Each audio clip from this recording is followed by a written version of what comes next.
যার নাই সেই বুঝে, যার আছে সে কখনো বুঝবে না।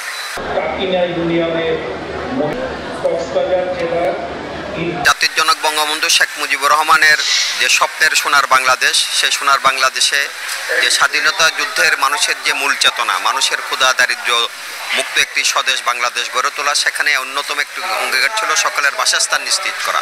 সেই লক্ষ্যকেই সামনে রেখে বঙ্গবন্ধুর কন্যা মাননীয় প্রধানমন্ত্রী জননেত্রী শেখ হাসিনা মুজিব বর্ষে যে কর্মসূচি ঘোষণা করেছিলেন ভূমিহীন গৃহহীনদের জন্য গৃহ নির্মাণ করার, সেই কর্মসূচির অংশ হিসাবে আজকে সারা বাংলাদেশে প্রায় 10 লক্ষাধিক ঘর ইতিমধ্যে নির্মাণ করা হয়েছে। তাছাড়াও কক্সবাজারের খুরুশকুলে যে জলবায়ু পরিবর্তন ঝুঁকি মোকাবেলায় আমার কুতুবদিয়া মহেশখালীর প্রত্যন্ত এলাকার 91-এর 29 এপ্রিলের ঘূর্ণিঝড়ে ক্ষতিগ্রস্ত মানুষগুলোর জন্য সেখানে আশ্রয়ণ প্রকল্প নির্মাণ করা হয়েছে। তো সুতরাং এটি আজকে আমাদের জন্য অন্যরকম একটি অনুভূতির দিন, অন্যরকম একটি ভালো লাগার দিন।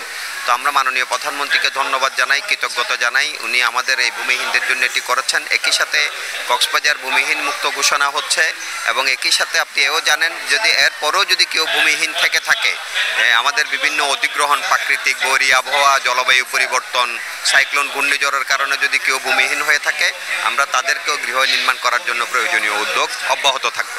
যাদের ঘর নাই তারাই বুঝতে পারে ঘরের প্রয়োজনীয়তা কী। 1971 সালে মহান মুক্তিযুদ্ধের সময়ে আমার বাবার বাড়িটি পাকিস্তানিরা এসে পুড়িয়ে দেয়। আমাদের কিচ্ছু ছিল না। 71 থেকে 86 সাল বাবার ঘর বাঁধতে পারেনি। পোড়া বাড়ির টিন দিয়ে আমরা কোনো মতে থাকতাম। যখন বর্ষা আসতো, আমার পড়ার টেবিলে বৃষ্টি পড়তো, বিছানায় বৃষ্টি পড়তো, তখন আমরা আশায় থাকতাম বাবা কখন ঘর বাঁধবে। 86 সালে বাবা যখন ঘর বাঁধে, তখন কত আনন্দ ছিল আমাদের সবারই মাঝে।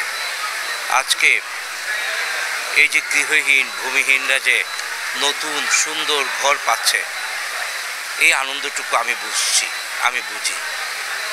এটা অনেক বড় আনন্দ। যার নাই সেই বুঝে, যার আছে সে কখনো বুঝবে না।